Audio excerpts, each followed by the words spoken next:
Halo anak-anak, selamat pagi. Apa kabar untuk semuanya? Dan Ibu berharap kalian baik-baik saja. Nah, hari ini kita kembali belajar untuk pendidikan agama Katolik kelas 4. Tema kita pada pagi hari ini adalah lingkungan turut mengembangkan diriku sebagai perempuan atau laki-laki.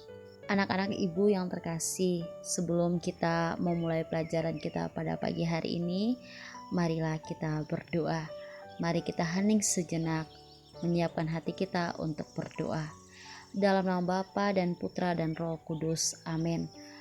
Allah Bapa yang penuh kasih, Engkau telah menciptakan lingkungan hidup yang sangat indah bagi hidup kami, tumbuh dan berkembang sebagai manusia. Bimbinglah kami agar selalu menjaga dan melestarikan lingkungan hidup ini untuk perkembangan diri kami dan sesama demi kemuliaan-Mu, kini dan sepanjang masa. Amin. Dalam nama Bapa dan Putra dan Roh Kudus. Amin. Nah anak-anak, mari kalian mengamati gambar yang ada pada layar. Nah ada 4 gambar yang telah ditampilkan. Nah di nomor 1.1 dan 1.2 merupakan gambar di lingkungan pedesaan. Sedangkan gambar di 2.1 dan 2.2 merupakan gambar lingkungan perkotaan. Nah, lingkungan pedesaan dan perkotaan itu selalu mempunyai dua sisi, yaitu sisi positif dan sisi negatif. Seperti apa sisi positif dan sisi negatif di setiap lingkungan pedesaan maupun perkotaan? Mari kalian mendengar penjelasan Ibu. Nah, kalau sisi positif untuk lingkungan pedesaan, di mana alamnya masih sangat asli. Kita masih menjumpai pohon di sepanjang jalan. Kita masih menghirup udara yang sangat segar. Kita masih dapat melihat air sungai yang sangat jernih. Nah, desa itu akan menjadi sisi yang negatif, di mana jika desa itu akan terjadinya perubahan secara modern. Artinya bila suatu desa itu akan melakukan pembangunan perumahan ataupun pembangunan pabrik, maka pepohonan yang ada di sekitar lahan yang akan dibangun akan ditebang. Jika pohon-pohon yang di desa sudah ditebang untuk kepentingan pembangunan perumahan ataupun pabrik, maka akan berdampak pada sisi negatif untuk alam. Yang pertama akan terjadi tanah longsor. Yang kedua banjir. Nah, itu adalah sisi negatifnya. Nah, kita lihat di gambar 2.1 dan 2.2 merupakan gambaran lingkungan perkotaan. Nah, setiap kita pasti berbondong-bondong akan mau tinggal di kota. Pertama, ya untuk kebutuhan hidup, mencari pekerjaan yang mudah, untuk kebutuhan ekonomi sehari-hari. Itu sisi positifnya. Dan segala kebutuhan kita, perkembangan teknologi, kita akan mudah mendapatkan di perkotaan. Tetapi hidup di kota itu mempunyai dampak negatif, di mana kita tidak bisa menikmati udara segar yang ada di desa. Di mana di kota itu kita begitu banyak menjumpai rumah-rumah kaca yang sangat tinggi, rumah-rumah batu yang besar, pabrik ada di mana-mana. Lingkungan semakin sempit karena dipenuhi oleh penduduk. Nah, suatu pabrik, jika satu kota terdapat 4 atau 5 pabrik, maka dampaknya akan menjadi negatif untuk udara. Nah, udara akan tercemar dengan asap pabrik, dan dari asap pabrik itu akan menimbulkan penyakit, dampaknya kepada manusia yang menghirup udara. Itulah sisi positif dan sisi negatif dari dua lingkungan pedesaan maupun perkotaan. Anak-anak, selanjutnya kalian dapat membuka di YouTube lagu Anak Gembala. Nah, di sini Ibu menampilkan tentang lirik lagu Anak Gembala. Nah, yang pertama, aku adalah anak gembala yang selalu riang serta gembira, karena aku senang bekerja tak pernah malas ataupun legah.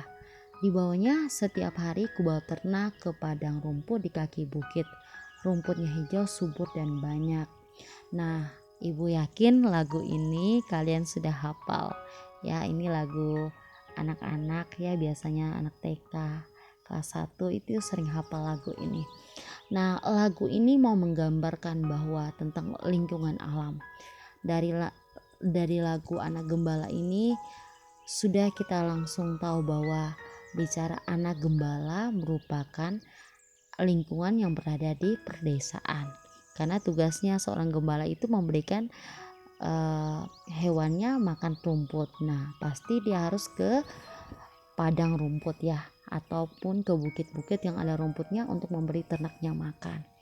Nah, lagu Anak Gembala itu mengisahkan tentang kehidupan seorang anak. Nah, gembala di desa atau kampung selalu ceria bekerja, membantu orang tuanya. Dan ibu yakin kalian juga dengan cara masing-masing membantu orang tuanya di rumah. Nah, mengembalakan hewan ternaknya oleh karena lingkungan alamnya yang selalu subur dan hijau. Nah, si anak ini gembala dapat memberi makan hewan ternaknya dengan baik. Sejak kecil anak gembala itu selalu belajar menjadi orang yang bertanggung jawab dalam pekerjaan yang dipercayakan orang tua kepadanya. Nah, ibu yakin setiap kalian dengan caranya masing-masing diberikan tanggung jawab dari orang tua, dan kalian bertanggung jawab mengerjakan apa yang sudah diberikan tugas dari orang tua untuk kalian lakukan. Selanjutnya anak-anak, di slide ini merupakan tugas kalian sebentar. Kalian akan mencatat rangkuman tentang lingkungan. Jadi lingkungan merupakan kombinasi, artinya gabungan antara kondisi fisik yang mencakup keadaan sumber daya alam itu sendiri. Nah, kita berbicara tentang lingkungan. Nah, di dalam perspektif ajaran Kristiani juga kita bicara tentang Yesus mempunyai lingkungannya terhadap orang tuanya.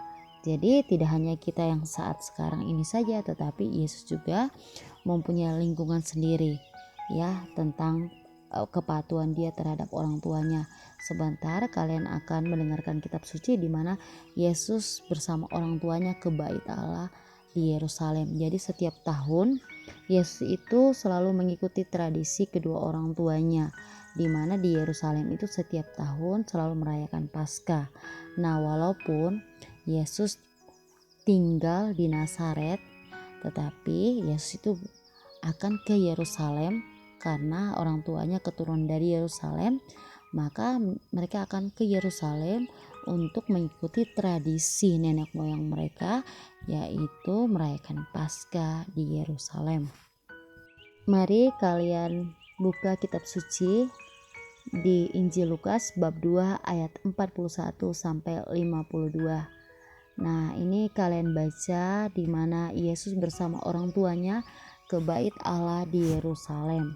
Nah, tadi Ibu sudah jelaskan di sebelumnya bahwa Yesus juga mempunyai lingkungan bersama orang tuanya, di mana setiap tahun dia bersama kedua orang tuanya, yaitu Yosef dan Maria, ke Yerusalem untuk mengikuti tradisi nenek moyang mereka, yaitu merayakan Paskah di Yerusalem.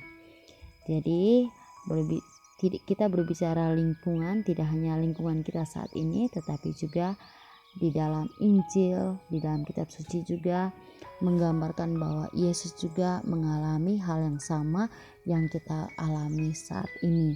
Ya, bukan hanya Yesus, tetapi kita saat ini juga mengalami lingkungan kita seperti apa.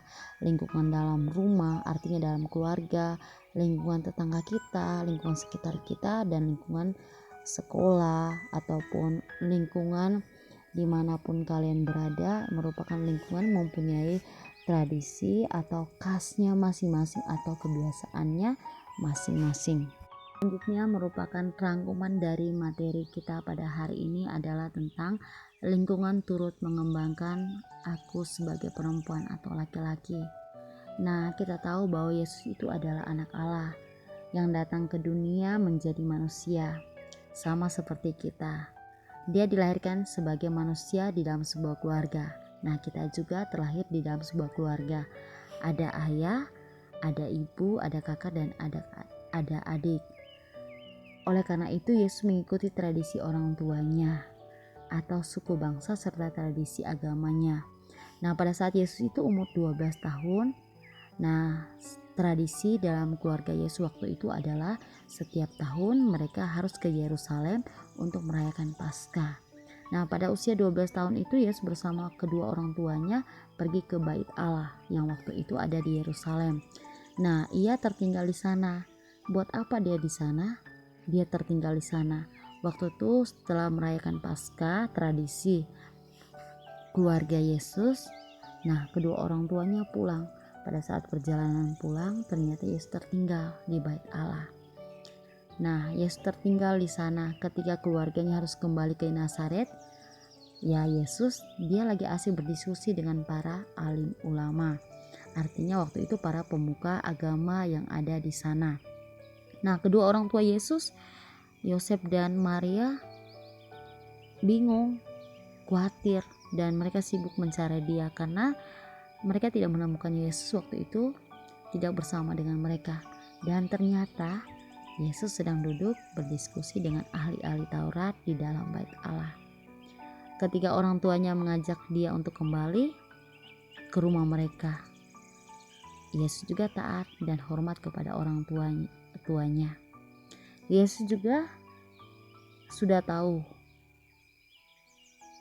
tentang panggilan Bapa di dalam dirinya untuk melayani manusia, tetapi menaruh hormat kepada orang tuanya.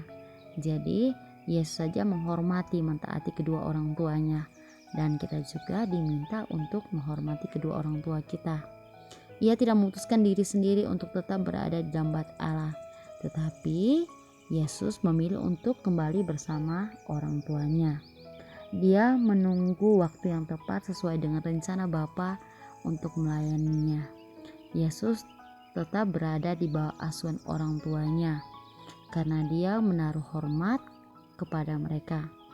Orang tuanya adalah tukang rohani, artinya kehidupan rohaninya yang selalu taat kepada Allah.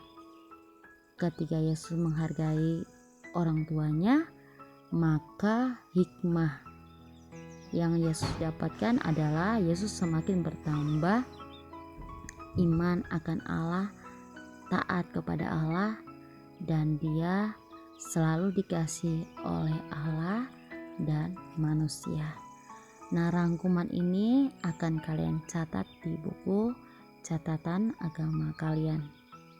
Selanjutnya ini merupakan tugas yang kedua yang harus kalian kerjakan.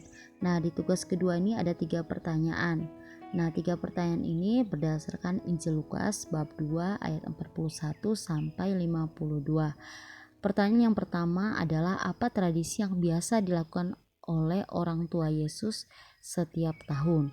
Yang kedua, apa yang terjadi dengan Yesus ketika keluarganya kembali ke Yerusalem? Yang ketiga, tulis dan jelaskan situasi alam di tempat tinggalmu masing-masing. Artinya kalian tulis di lingkungan kalian, lingkungan alam kalian seperti apa, apakah sudah ada perubahan atau alamnya masih asli.